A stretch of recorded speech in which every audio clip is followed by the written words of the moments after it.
সাল্লাল্লাহু আলাইহি ওয়াসাল্লাম আল্লাহ রাসূল ইরশাদ করেন, ভালোভাবে একটু খেয়াল করেন।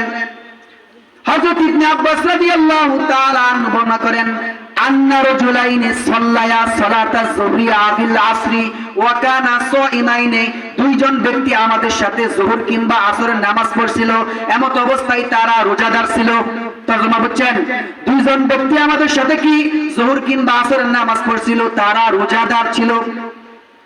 ফালাম্মা কদান নবী সালাতা, যখন আল্লাহ রাসূল নামাজ শেষ করলেন, আল্লাহ রাসূল বললেন, আইদু wudu'akuma ওয়া সালাতাকুমা ওয়ামদিয়া ফি সাওমিকুমা ওয়া কদিয়াহু ইয়াওমান আখর, তোমরা পুনরায় ওযু করো, আবার নামাজ করো, রোজাকে পরিপূর্ণ করো, অন্য একদিন কাজা করো।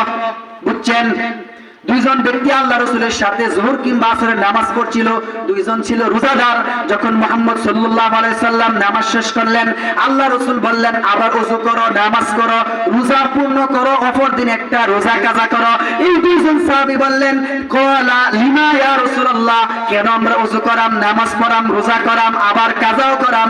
আল্লাহ রাসূল বললেন, ইগতাবতুম ফুলানান, তোমরা অপর ব্যক্তির গীবত করেছো, এইজন্য তোমাদের ওযু, নামাজ, রোজা সব ভেঙে গেছে। নাউজুবিল্লাহ বলেন, আর হুজুরা বলেন নাউজুবিল্লাহ।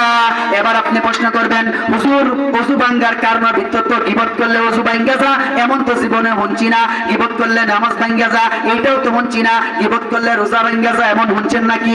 এই যে হাদিসে আল্লাহ রাসূল বলল, আবার এই হাদিসের মাসলা কি আছে ভালোভাবে বুঝেন। সুফিয়ান সাউরি উনি বলেন, এই হাদিস দ্বারা দলিল দেন, কেউ যদি কারো গীবত করে সরাসরি নামাজে চলে আসে, ওযু ভাঙা যা, নামাজও ভাঙা যা, রোজা পরিপূর্ণ হবে, আবার আরেকটা কাজাও রাখতে হবে। নাউজুবিল্লাহ বলেন। কিন্তু আমাদের আহনাফের মতে এটা আল্লাহ রাসূল ধমকি স্বরূপ বলছেন, যাতে করে তোমরা একজন অপর মুসলমানের গীবত না করো। গীবত করা যাবে? আচ্ছা, কেউ কারো গীবত করেন না। গীবত করলে আরেকবার সব নেকি লয়ে যাবে। বুঝছেন? আল্লাহ তাআলা আমাদেরকে গীবতের এই মারাত্মক গুনাহ থেকে বাঁচার তৌফিক দান করুক। সকলে বলে আমিন।